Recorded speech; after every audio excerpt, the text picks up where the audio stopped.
So tari a wasu lokutan wani abu muhimmi yana taso mana, amma rashin kwamfuta sai ya sa mu rasa wannan abun, ko kuma a ce kwamfutar mutum ba ta kusa. To insha Allahu a wannan bidiyo zan nuna mana yadda za ka maida wayarka ta Android ta zama completely kwamfuta a kyauta.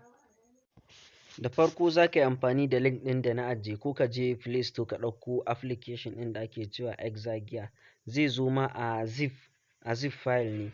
To sai ka je file manager ɗinka ko kuma duk wani abu da kake buɗe zip da shi, sai ka je ka buɗe. Ni ina amfani da wannan application ɗin ne saboda kamar ya fi sauri ni a tunanina, ko nake amfani da shi. To za ka zo zai sauke ma file kamar haka, sai ka buɗe shi. Ga nan ina buɗewa, da ka danna buɗewa zai je a file manager ɗinka, zai ƙirƙiri folder mai wannan sunan wannan file ɗin. Ga nan Exagia ɗin nan Pro waye zai je ya buɗe, gashi nan yana extracting. Da ka shiga file manager ɗinka to za ka ga wannan folder ɗin, sai ka gani ga nan ina neman file manager ɗina. Yawwa na shiga cikin file manager ɗina, gashi nan za ka shiga folder download. Ka gani ga folder nan ta Exagia, to gashi nan na shige ta. Bayan ka shiga folder ka zai kawo ma foldoji guda biyu, sai ka ɗauki ta ƙasan nan ka buɗe ta. To ga application ɗin nan za ka yi install ɗin shi. Normal install dai da aka sani application ne. To gashi nan na danna install, kun gani yana ce min install. Gashi nan zai fara install. Bayan ya gama yin install, ga nan da saurin shi ma. Bayan ya gama yin install a yadda kuke gani za ka yi open. To in ka yi open zai nuna ma bai yi waye ba. Duba matsala bane, sai ka bashi allow. Ga nan yana starting, ka gani ya nuna kamar error haka. Wannan ba matsala bane. To sai ka dawo wannan folder da ta sama, sai kai copy ɗinta ko kai cut ɗinta. Kai move ɗinta ko kai copy. Ni zan yi copy ne. Sai ka zo ka nemo folder da ake cewa Android, sai ka buɗe ta, sai ka zaɓi folder a ciki mai suna OBB, sai kai paste na wannan folder ɗin da ka yi copy ko ka yi moving. Gani ga nan. To da zarar ya gama copy ɗin normal, sai ka fita, sai ka koma cikin application ɗinka na Exagia. Gashi nan yawwa kun gan shi nan? Yawwa sai ka buɗe shi. Ga nan yana starting, sannan yana installing na file ɗin da kai copy ɗin nan. Gashi nan bara mu ga. Shi ma ba wani jimawa yake yi ba. Ga nan yana starting. Yawwa kun ga wancan layi ɗin guda uku, shi za ka taɓa. Kun gani? So sai ka zo wannan manage container ɗin nan, sai ka danna alamar plus ɗin nan tarawa. Ga nan. Ga nan zai ƙirƙirar ma container ne. Yawwa ga wasu ɗigwanni nan a sama, sai ka taɓa, sai zai kawo ma properties ɗin nan. A nan ne za ka yi seta-setan yadda kake so. A nan za ka zaɓi sunan da kake so container ta kai kasance.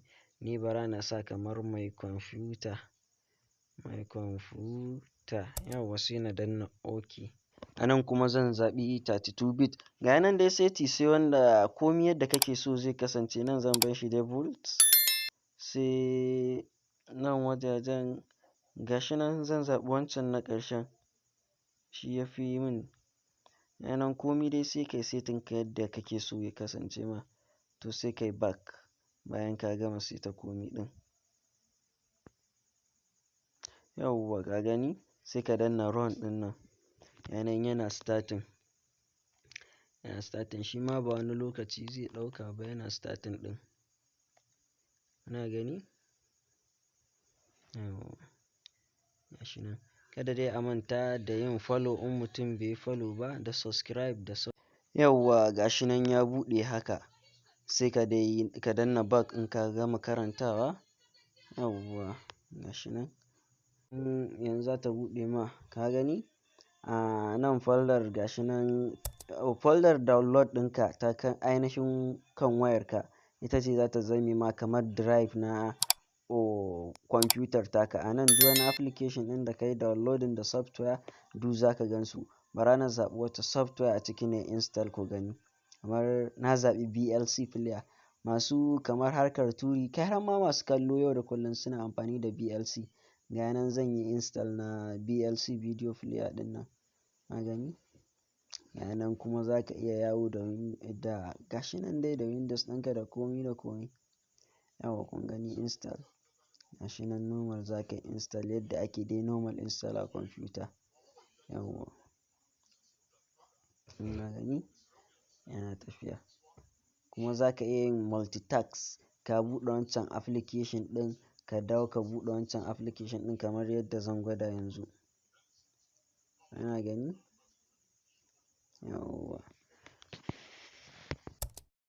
wannan dai shine a taƙaice, kuma kowane aiki da kowane application ne tana iya buɗewa, ba wai a misali wani aiki ya taso ma saboda rashin kwamfuta sai ka ga ko ka haƙura da wannan aikin ko an yi missing ɗin wannan aikin ko an yi delaying dai na aiki. Amma in dai da wannan application ɗin a wayarka to insha Allahu za ka yi normal za ka yi installing duk wani application na kwamfuta da ake amfani da shi. Wannan shine ga wanda bai yi following ba ya samu ya yi following, hakan a YouTube ne wanda bai yi subscribe ba ya subscribe. Ku ajiye comment na tambayoyinku da shawarwarinku da komi ma dai, sannan a yi like a yi sharing saboda bidiyon ta je wa sauran 'yan uwa su ma su amfana. Wannan shine dai a taƙaice.